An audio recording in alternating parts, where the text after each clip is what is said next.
Hello, and welcome to today's panel discussion, The Road to 2030, Trades, Contractors, and the Federal 2030 Emissions Reduction Plan.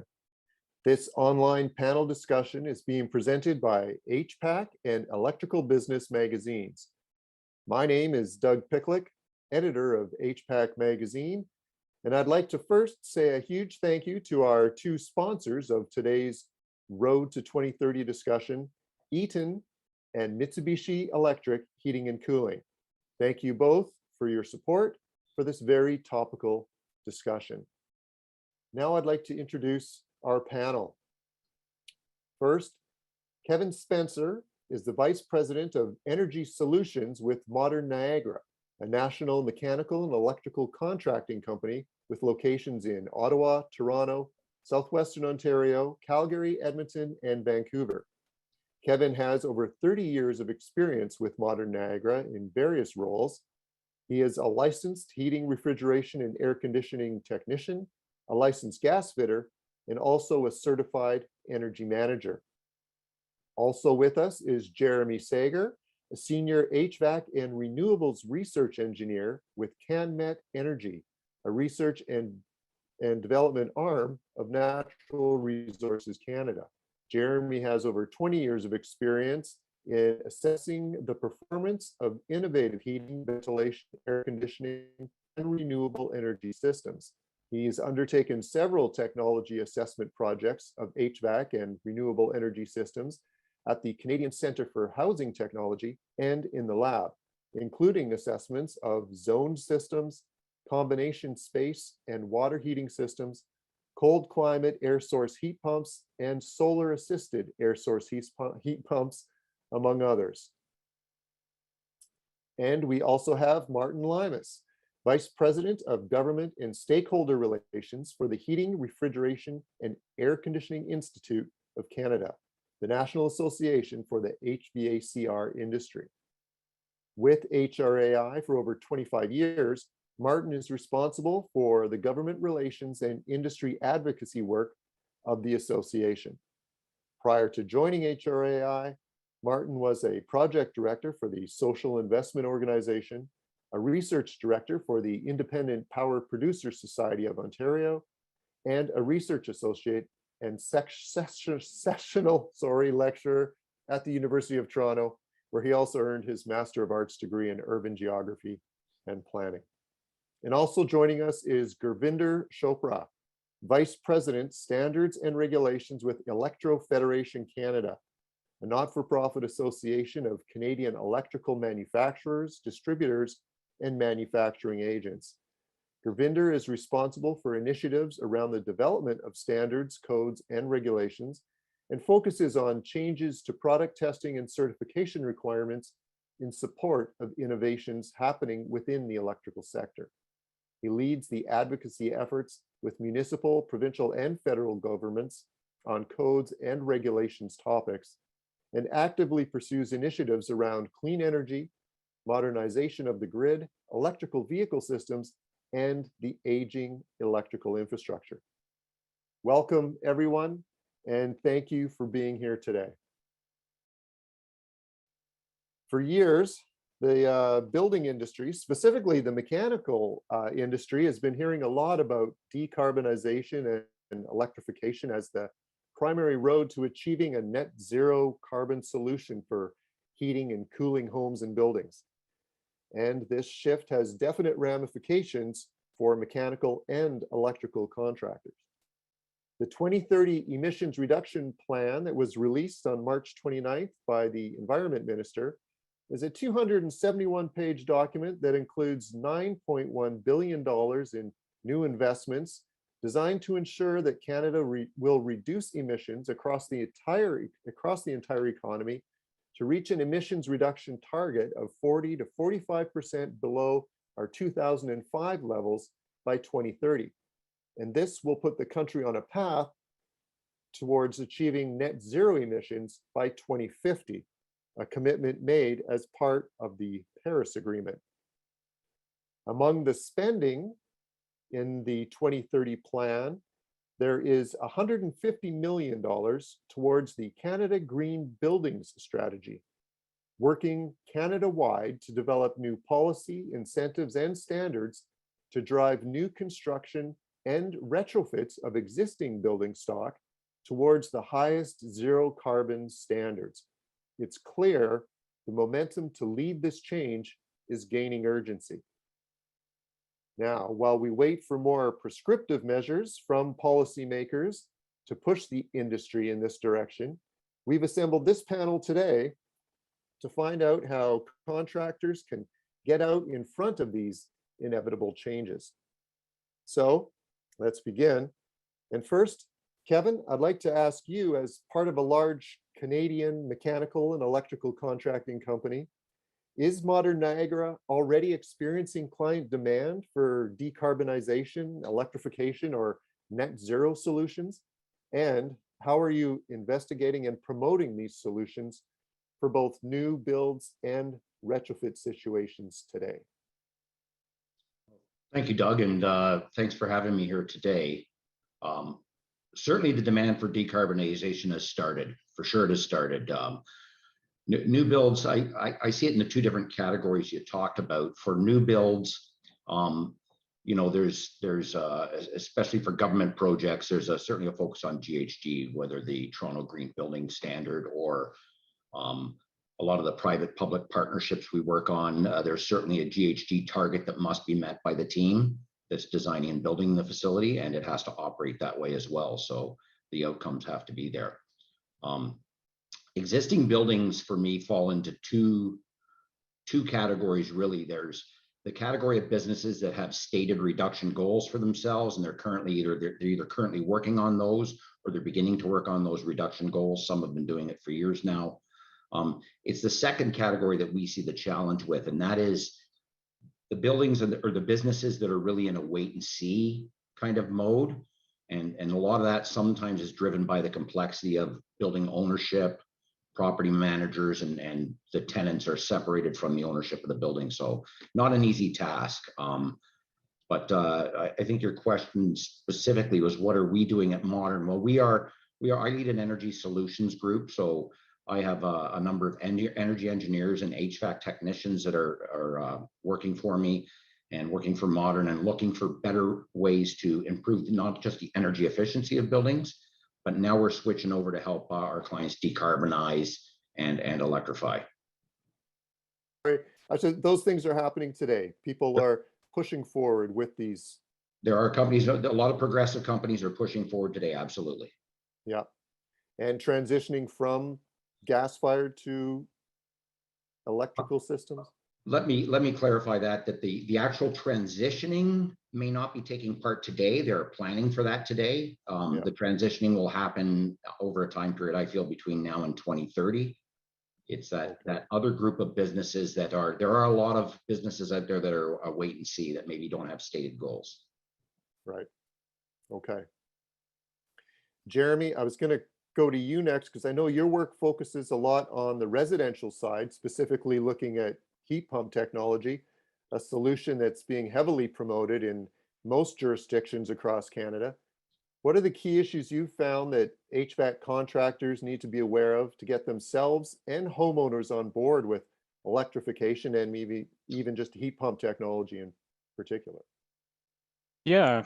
Thanks, Doug. Thanks for the question and thanks for the opportunity to participate today. I guess one of the first things that comes to my mind is that we need to get past the assumption that heat pumps don't work in cold climates or don't work as well in cold climates. I think there's a reputation there that the industry's had, and contractors themselves maybe don't have faith in the technology based on past experiences of maybe fixing ones that broke. But we've done testing on this technology in our lab, lots of different systems, single stage, two stage, variable capacity systems.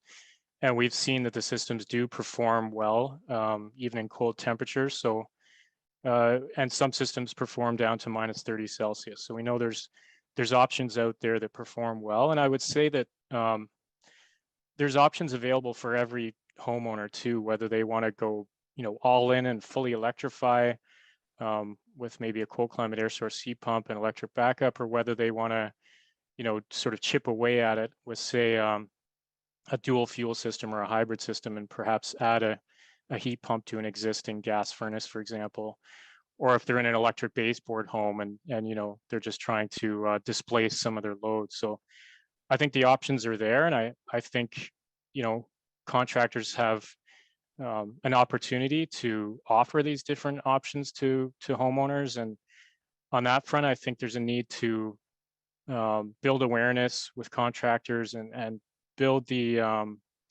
need for sizing and selection into the business model, so that there's time to properly size and select systems.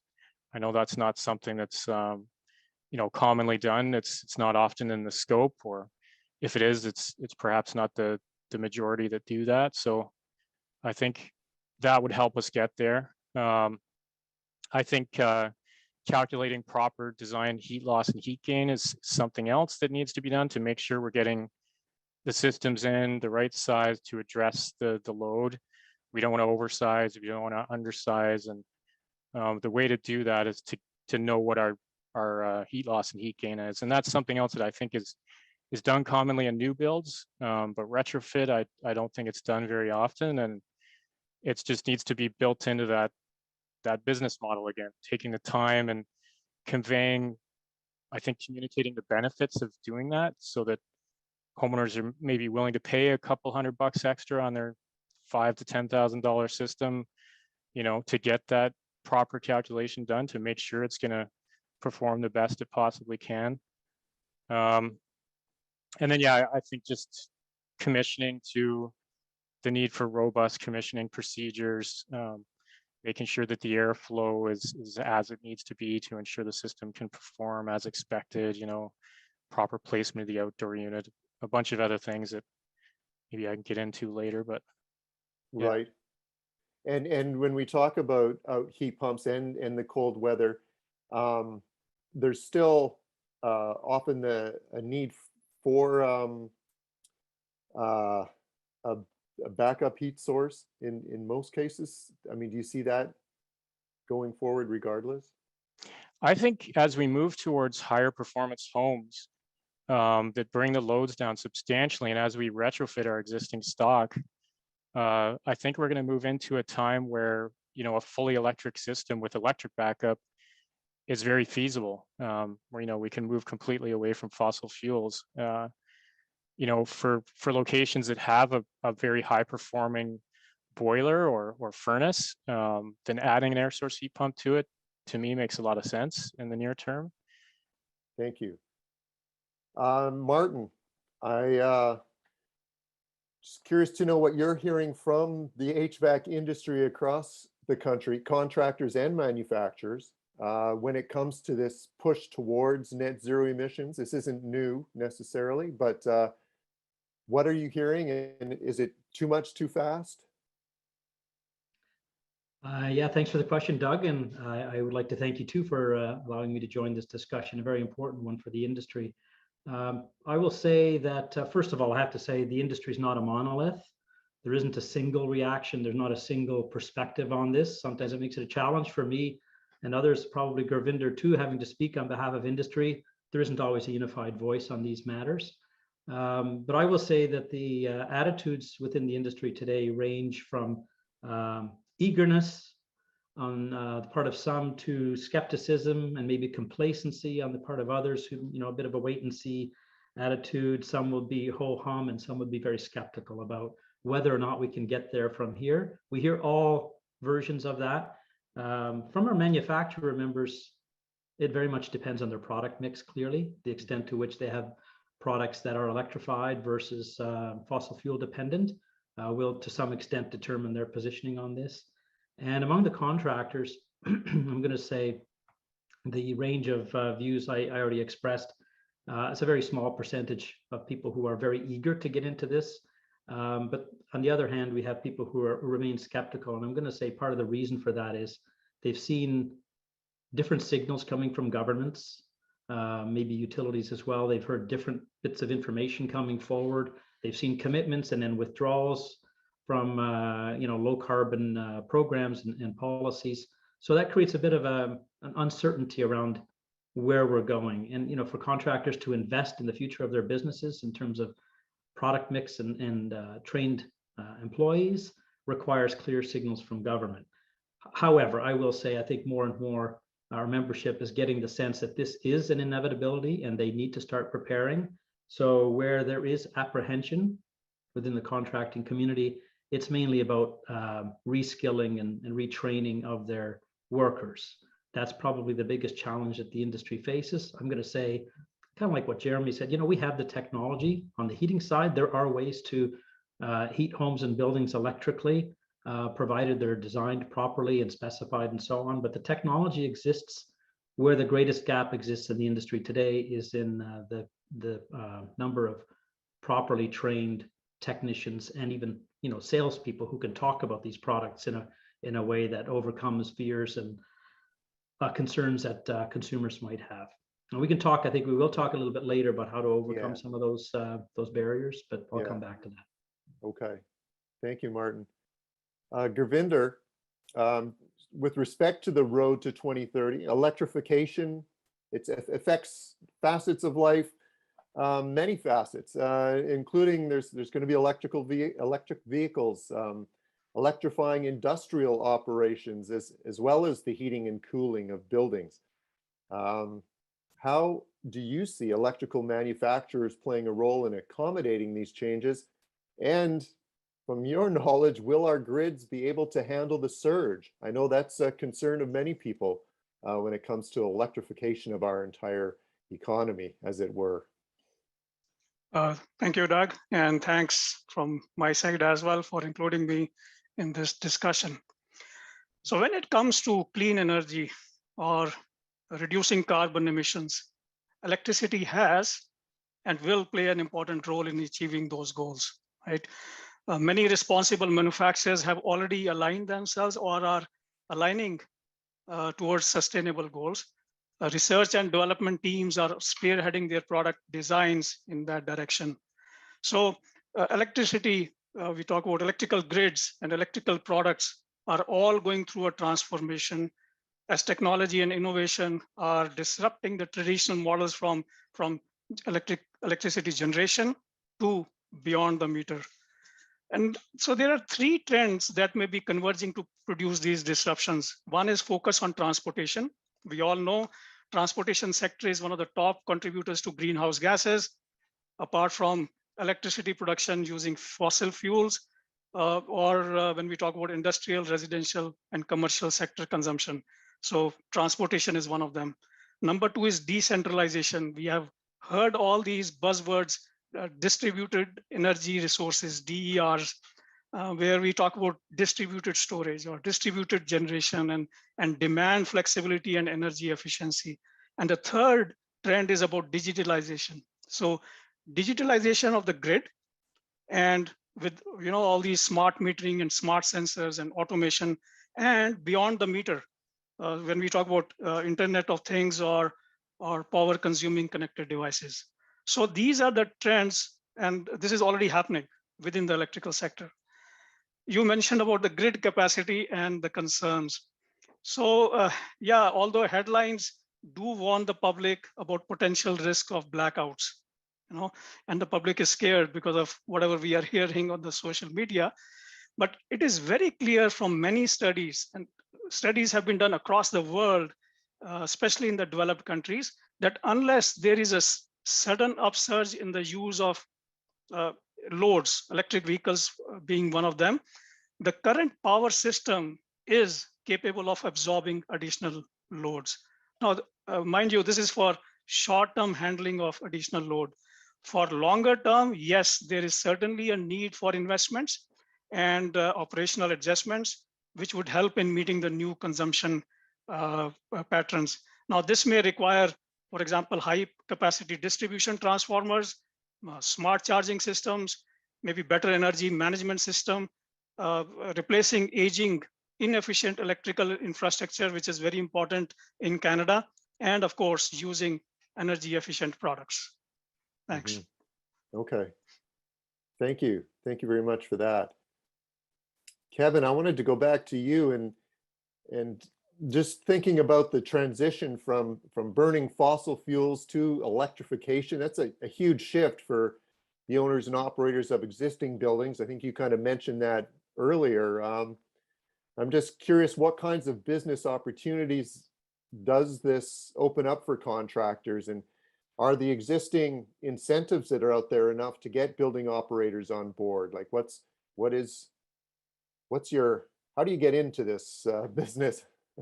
So yeah, just to tag on to Martin and Jeremy both touched on this, but you know, heat pumps are very real today. They do work very good. They're super efficient. So I think the opportunity for contractors is absolutely massive. Martin also touched on, you know, it's inevitable. This is coming at us in one way, shape, or form. And yes, all the government messaging doesn't seem to be uniform across the country right now, but you know, the typical course of action for life cycle replacement is going to be disrupted. We're going to have to stay ahead of this, and we're not just going to be able to swap out equipment anymore. So I think the opportunity is huge if contractors want to invest in training and technology. So current incentives, are they enough?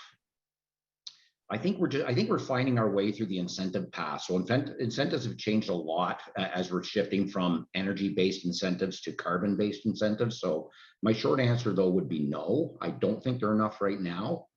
Some of the existing incentive programs are very narrow and focused, and they require a lot of expertise to navigate and file for these incentives. So just an example, the Canadian Infrastructure Bank has a great decarbonization funding available, but it's a minimum 25 million. So you need to either have a large project or go through an aggregator or become an aggregator. But yeah, I have faith we'll get there. But yeah, we need to get moving. Jeremy, back to you. You'd mentioned this, but heat pump technology has been around for decades, really, I believe, and the early limitations in colder weather has led to some setbacks in adoption here in Canada. But as you mentioned, a lot has changed. So I was curious, based on your research, what do contractors need to know to get the most out of today's technology, and what challenges could we potentially face with the electrification of all heating and cooling systems in homes? You know, picking up a bit on Kevin's point, I think there is an opportunity. You know, there will be some replacements and change out of systems, but I think there's also opportunity for, you know, things like in the residential area when there's an AC replacement, let's look for ways to swap out for an equivalent capacity heat pump.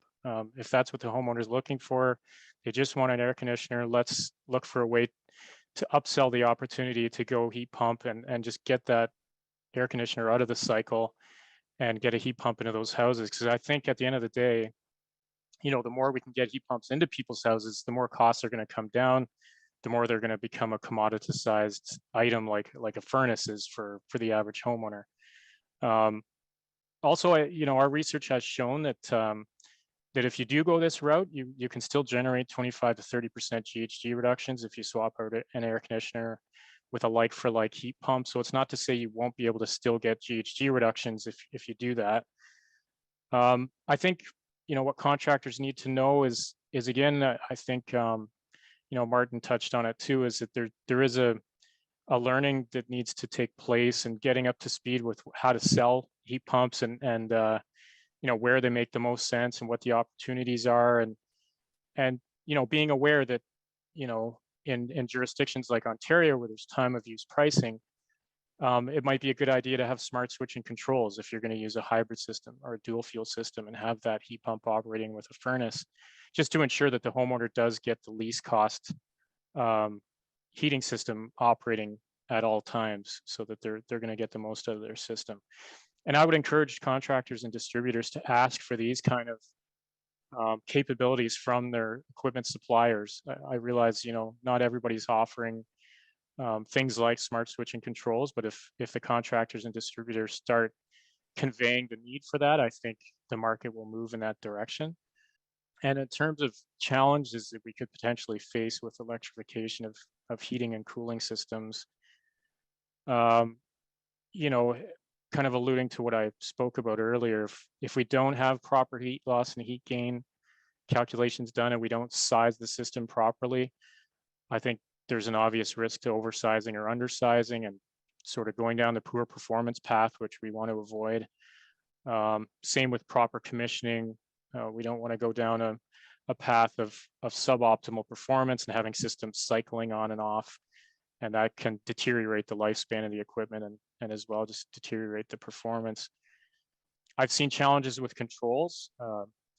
Some of the heat pumps, the variable capacity heat pumps, there does need to be a controls setup done on the system. So, you know, you need to have a good linkage. The contractor needs to have a good linkage with somebody who's aware of the controls, get it set up properly. Sort of more on the ground things, a few things that I'll just mention quickly. Noise can be a challenge. Some systems, when they're performing at very high loads, they're working hard, the compressor's ramped up to a high speed, there can be some high frequency resonance. And we've heard some challenges with that. So knowing when to, you know, install a system on a ground mounted pad instead of mounted against the side of the house so that it doesn't reverberate that resonance in the house, and just looking for equipment with lower noise ratings, right? Going after something in the 50s or 60 decibel rating at full load versus 70s is going to get you a product that's going to perform more quietly.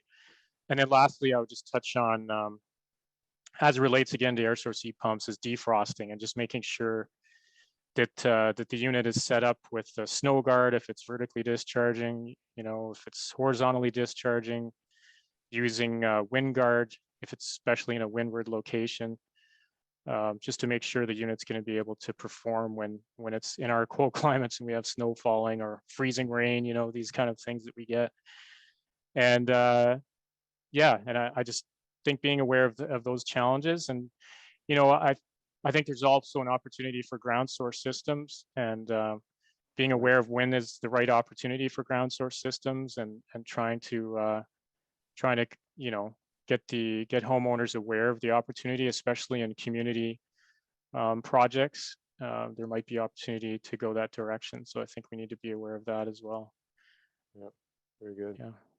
Martin, I know ultimately the industry is aiming to reduce emissions across the country, and it's our entire society. Customers, consumers, and industry is being asked to wean off of fossil fuels for powering our vehicles and heating our buildings. It's a true shift in culture going on. I'm just curious how you see the HVAC industry, contractors and manufacturers, again, taking a leadership position in this. How does the industry get out in front of these changes? Very good question. And I would say I'll answer that at two levels. One is what can the industry at large collectively do to show leadership? And I'm going to say this is something that we think a lot about at HRAI, and other associations I'm sure have similar thoughts. What can we do on behalf of the whole sector? And I'm going to say one of the things we need to do is we need to be leading the way rather than responding to government policy. We should be at the table with government, helping to set the agenda rather than always passively being in response mode and taking what we get. We've experienced a number of examples of that in the last several years, of policies that maybe definitely would have benefited from some industry input in terms of design, regulations along the same lines, tax changes. We have the example in British Columbia of the introduction of a tax that had an immediate impact on the industry, and there was almost no consultation with industry prior.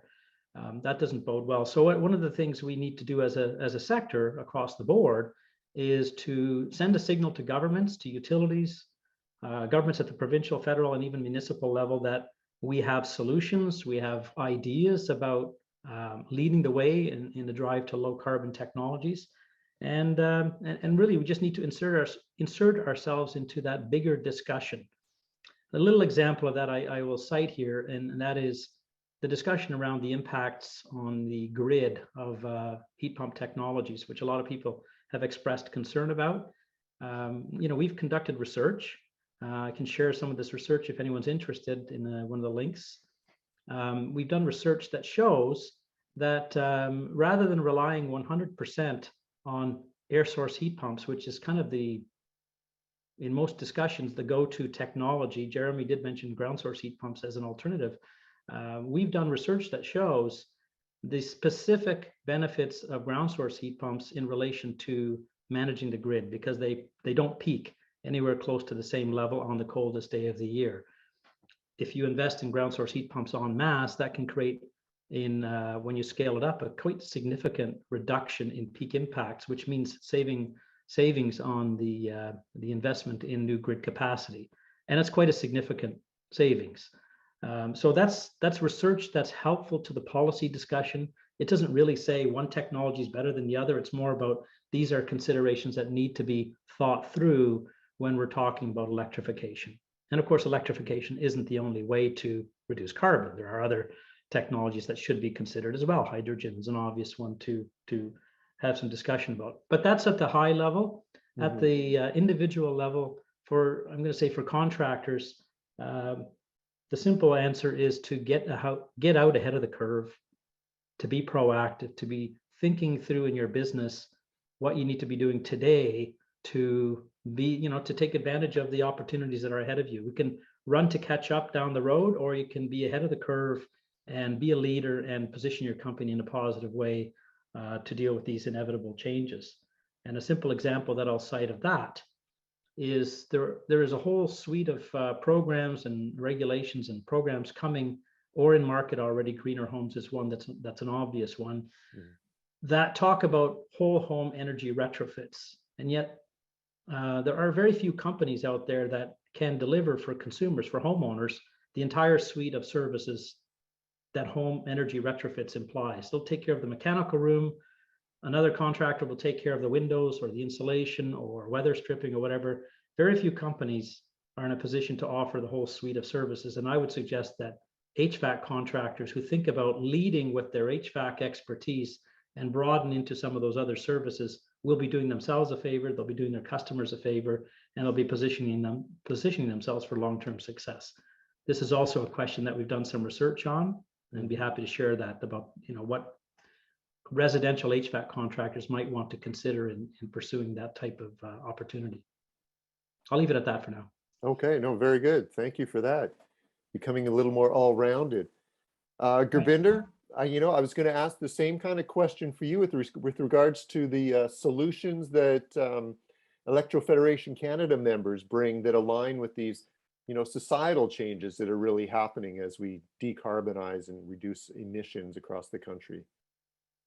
Sure, Doug. So almost every member of Electro-Federation is aligning with the changes. I mean, they have to. There is no other option.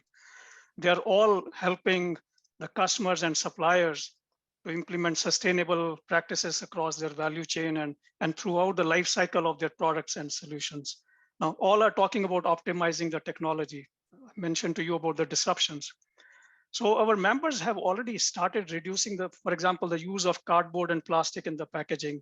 They have started reducing use of gases in the painting process, use of smart combination of heat pump and electric heat in buildings, as mentioned by my colleagues before. So our members have already started doing that. They're coming up with photovoltaic power generators, using solar technology, elevator modernization units, or heat exchange ventilation equipment. We have already seen in the news that there was a zero emission ferry which has been introduced at Niagara Falls.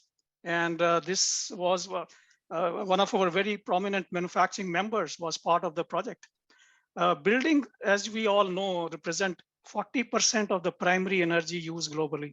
And energy consumption in buildings is projected to rise substantially.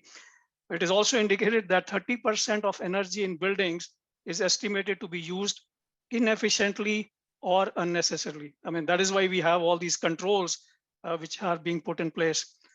I don't know, many of you might have heard that one of our members has supported 2 apartment buildings in Switzerland with carbon neutral energy production and with no cost for electricity or heating for the tenants.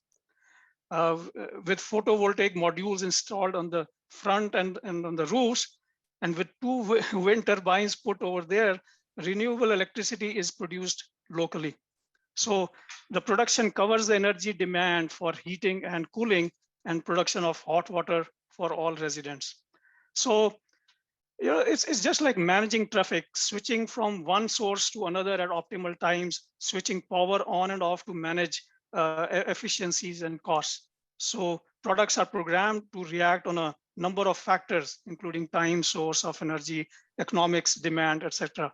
So all this is happening as we speak. And as the previous speaker mentioned, I think it was Martin, that we need to have proper policies in place which would help these going forward. Thanks. Okay. Okay. Thank you for that. We touched on this already. And it's really a question that goes all the way across the board. But if these new technologies and systems are going to be employed to achieve emission reductions that are required across the country, do we have the skilled labor pool today to succeed on this road to 2030 and ultimately 2050, zero carbon society? I'm just wondering where you guys see the gaps today and what are we doing to develop the talent that we need? And Kevin, as a contracting company, I'm going to start with you, and maybe you can just let us know your insights on that. Yeah, so I think it was Martin who touched on this. It's interesting, you know, when you're dealing with a client and there's whether it's a HVAC equipment, whatever it may be, the focus is typically always on installed price. And there's so much more that goes into it. There's the energy consumption, there's you know, the air tightness of a building, and it doesn't really matter if it's a residential building or a commercial building, but we really are lacking the skilled expertise to look at a building and the systems in that building and come up with solutions for that client, and solutions where we can say, here's what the financial cost over the life cycle of that equipment will look like for you. Because it is like heat pumps, and I know there's a lot of talk about heat pumps, whether it's ground source or air source. Today, if you put in a heat pump, it will absolutely, under its life cycle, be more cost effective than fossil fuel based natural gas. So it's inevitable, but we don't have a sales force out in front of the clients promoting that and showing them this is what it's going to look like over the next 15 years. It's kind of selling the long-term solution. Yeah, just because what you put in today, if you stick with gas, and we have these conversations regularly with clients, you stick with gas, you're good, you're safe from a cost standpoint. But this is the carbon enemy moving forward. If you have an option, another option, you might want to look at that. Jeremy, I don't know, can you address where you're in terms of the knowledge of the existing, you know, the industry when it comes to the technology we have today? Yeah, I guess from my perspective, it's more what I hear. I'm not as on the ground as Kevin and Martin would be with respect to trades and their training and kind of where we're going. But what I see as trends that I would pick up on is that I don't think we have a sufficient number of trained refrigeration and air conditioning mechanics out there right now to service this change that's going to happen, speaking specifically to heating and cooling systems and buildings. And so that needs to change. And I think, you know, much like, say, when COVID happened in the health sector, we saw the drastic need for nursing and for personal support workers and for mental health practitioners. I think if we're talking about electrification and we're talking about a big change, we need to get the industry ready. So we need to make investments in training and bringing contractors to the point that they need to be to service this change. That just needs to happen. And I think what I'm concerned about, if that doesn't happen, is that we go back and we start to get substandard installs, or, you know, we get equipment coming to our market that's really not designed for cold weather, and that goes in, like some equipment that I've seen starting to come over. So I would hope that we don't start to create a demand for substandard equipment as a result of just not having the people out there to do certified, proper installs. And picking up on Martin's point that he made before about bringing, different typically different businesses together to sort of leverage. What I've seen is that, you know, energy advisors get involved, let's say through Greener Homes or some other incentive program, and they offer maybe a heat loss and heat gain calculation with HOT 2000. They offer some suggestions for energy upgrades. And then you've got mechanical systems designers that are trained to do proper heat loss and heat gain calculation, duct sizing. And then you've got contractors that do the equipment install and the equipment scoping on the job. To me, if there's an opportunity to bring those three services sort of into one entity, I would see that as a opportunity to leverage this opportunity to create a successful business model. Just from the outside looking in, kind of as a researcher and being in this field for a while, that's some of the things I see. Okay, Martin, I know we talk about the skilled trades gap, you know, and in all kind of skilled trades, but what's being done to address it? What have you seen? Is there progress? Is there light at the end of this tunnel? Well, there's certainly a bit of a vision for what's needed. I'm going to say, I'm happy to say HRAI has actually been working on kind of trying to strategically lay out a plan of training. One thing I tell people in government, you know, this is an industry that actually, our industry loves training. Our members eat it up.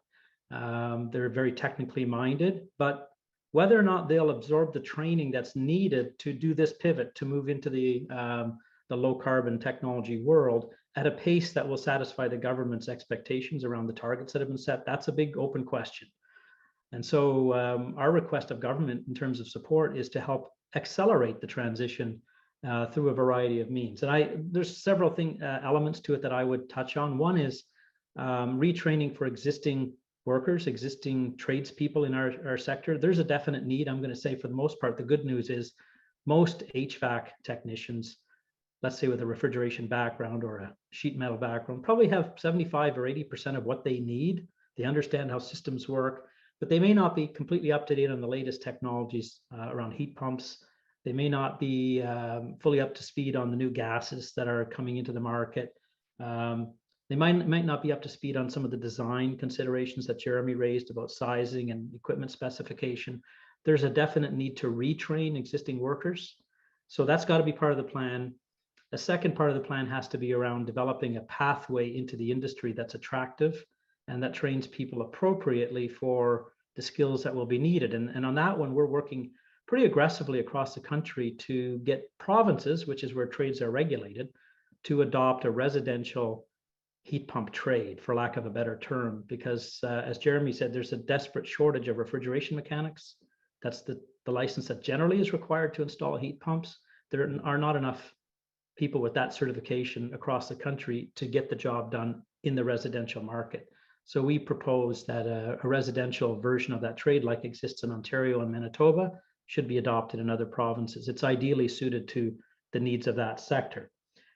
All of those things, I believe, are achievable, and our industry can, you know, we have a bit of a plan to do some of those things, but by far the biggest need, Kevin touched on it earlier, it's the need to get people to understand how to sell these technologies, how to sell these solutions. Understanding the specific benefits of heat pumps, control systems that can manage hybrid arrangements, VRV and VRF systems. There's all kinds of new technologies that people have to technically understand how to install and service them, but also how do you sell them, particularly when the price point is a bit higher than what people are used to. And, you know, as a simple example, very few in our membership today know how to sell against the carbon price. Like, what do you know, you can talk about the installed cost of a product today. What will that cost of operation be 5, 10, and 15 years down the road based on the trajectory of carbon fuel pricing with or without a federal carbon tax? But if you're not thinking about that and presenting the alternatives to your customers, you're really doing a disservice. And yet very few in our membership today can speak to that. So that's where I would say the biggest need by far, and the one that's hardest for contractors to absorb, is that need to sell the technologies, to sell the solutions that they have in their arsenal. Gurvinder, do you have anything to add to the training necessary to move forward? Doug, of course, reskilling and retraining is definitely required. there are, and also many times it has been brought to the attention, oh, the immigration process is flawed and we need more people to come in to help the industry. I feel that reskilling, retraining, number one, and maybe reaching out to the high schools within the country should be the first priority before we take anything further to that.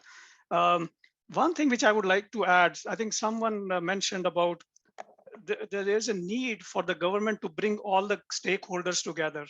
And this is one of the frustrations which I see and feel when we talk about stakeholders. People or the organizations are not able to identify the so-called stakeholders. Who are the stakeholders? So like on this platform, we have HRAI, we have Electro-Federation together.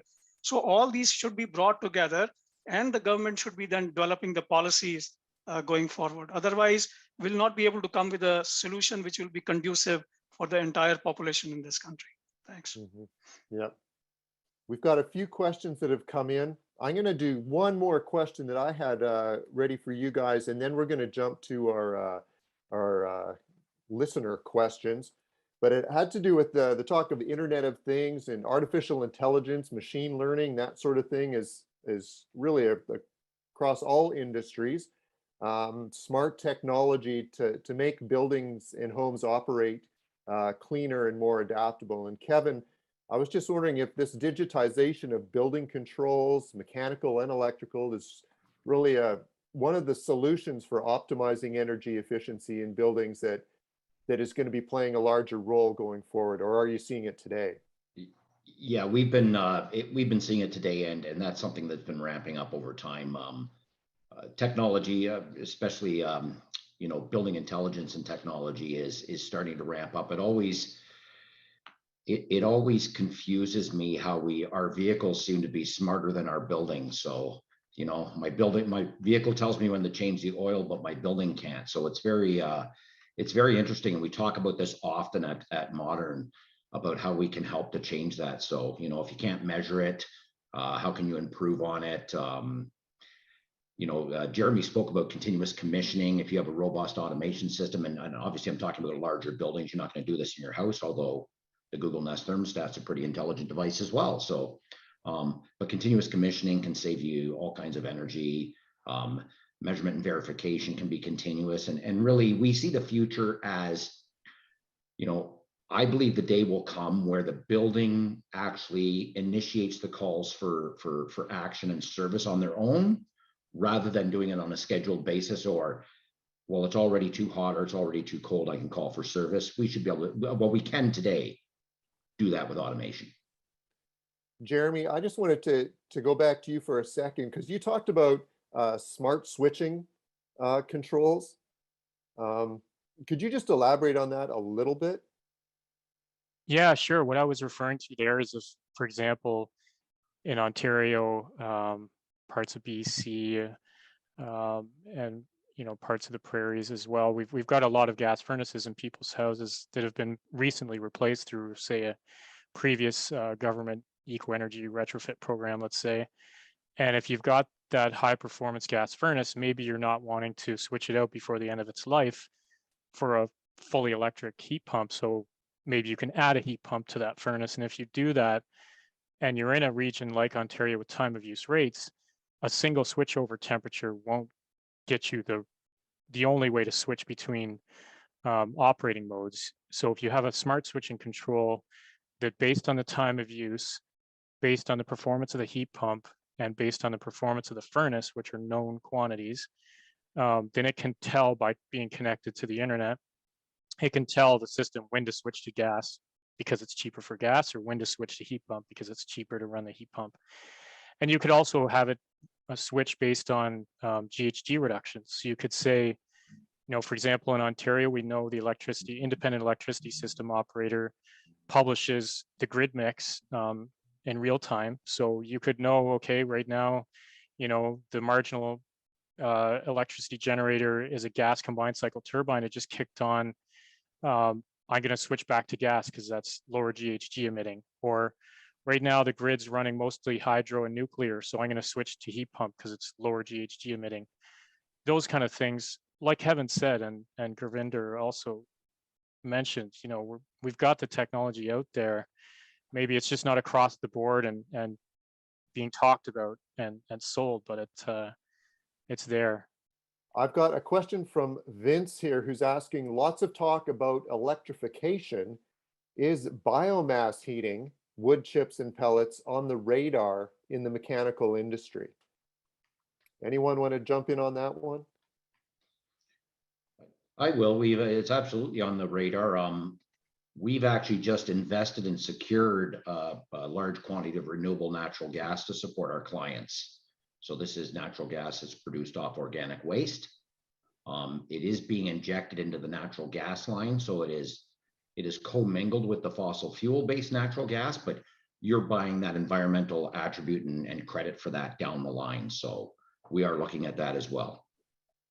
Yeah, I could add that it's not my area at Natural Resources Canada, but I work with several colleagues whose area it is, and I know that there's several biomass projects, mainly in remote locations in which diesel is extremely high cost. And so to get off diesel, if you're below the tree line, you know, biomass is a logical alternative. And there's some new technologies that are co-generating electricity and heat with biomass that I've seen quite successful.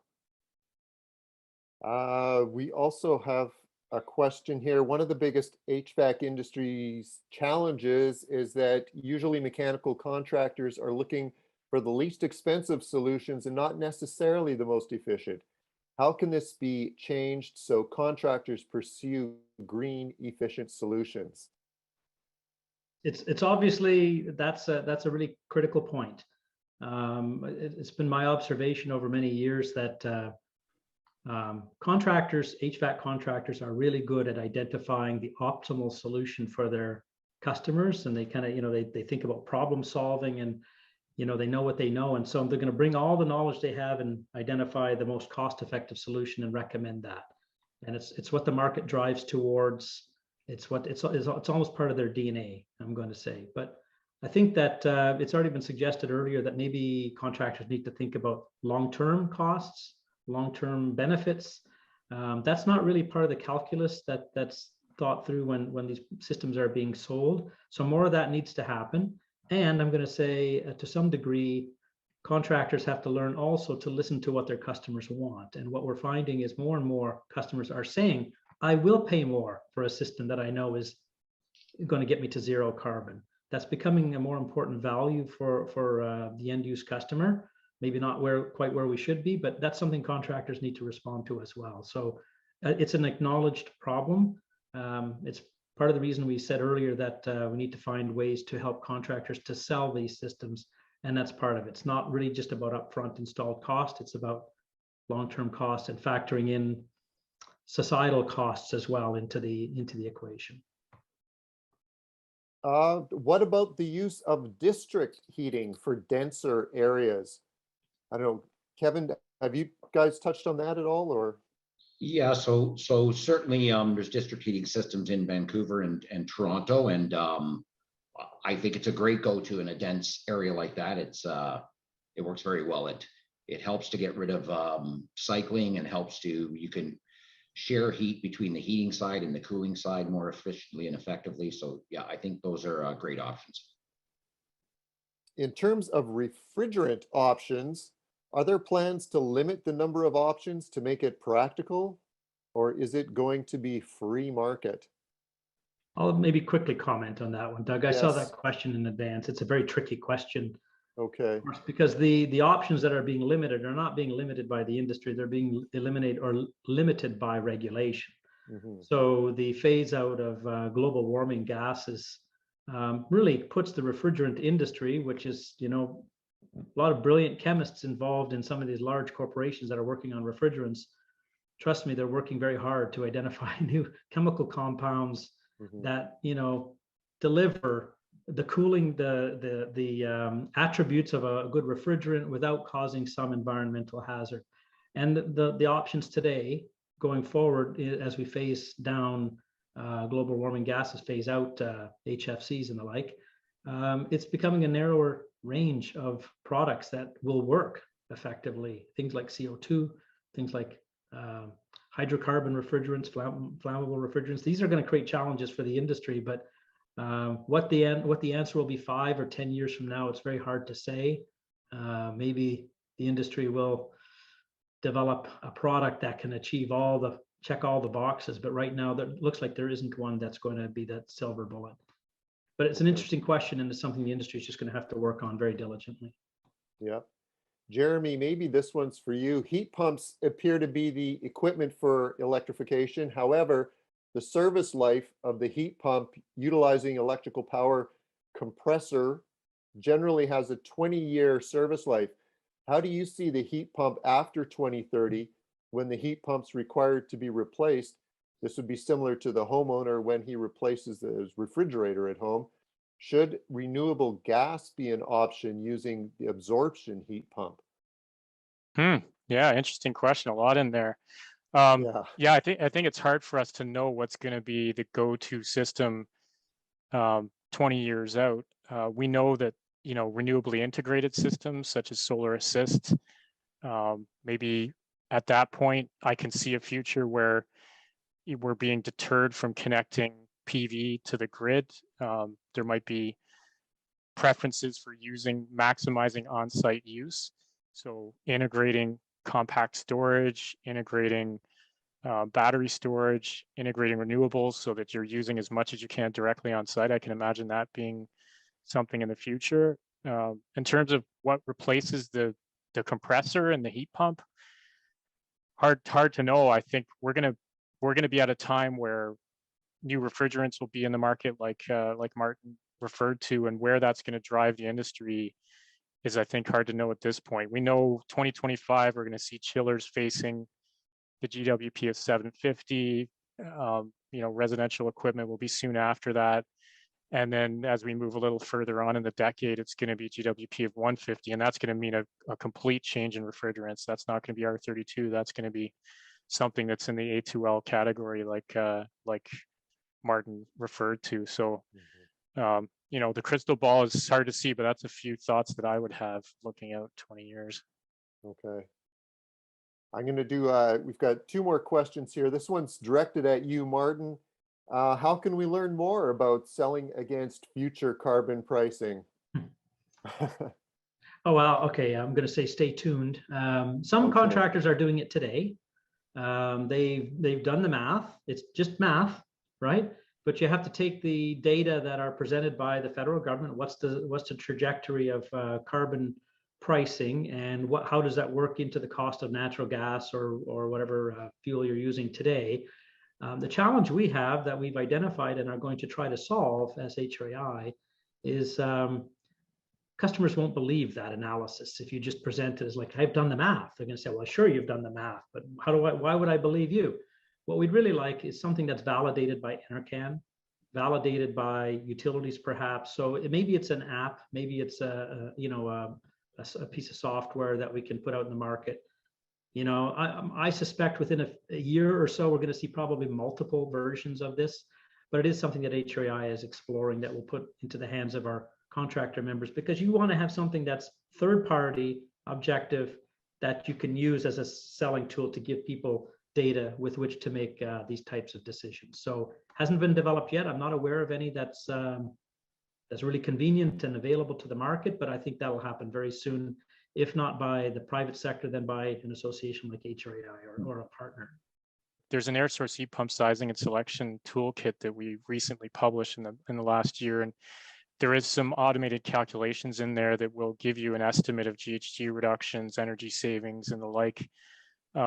So depending on what your backup system is, depending on what kind of heat pump you're going after, there's webinars available, training webinars that are posted. So I'd encourage people to go check that out, and maybe not have all the answers like Martin said, but perhaps it's a useful tool to take a look at. Okay, thank you.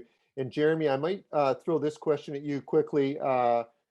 A terminology clarification. I'm hearing different terms from different sources. Hybrid versus dual fuel systems. Are they the same thing? Yeah. Okay. That's a quick one. Yep, Perfect. I would say so.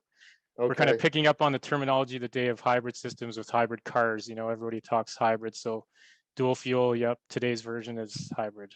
Okay, that's awesome. It's 2:00 and we said we were going to keep this to an hour. So I got to thank everyone who participated today. Thank all of my panelists. Thank you guys for spending the time and sharing your knowledge with our audience. I'd like to acknowledge that 2030, it's 8 years away. The time now, now is the time rather to get on board with what's happening and be part of the change. I think that's kind of the message that came across today is manufacturers are accepting this and contractors need to acknowledge and be aware and get on board with what's going on. With that, I'd like to once again thank our sponsors for today's event. That was Eaton and Mitsubishi Electric Heating and Cooling. I think with that, again, panelists, thank you so much for your time today. And everyone who attended today, thank you. This wouldn't have happened without you registering and participating. Thank you for those who asked the questions. And until next time, farewell. Thank you, everyone.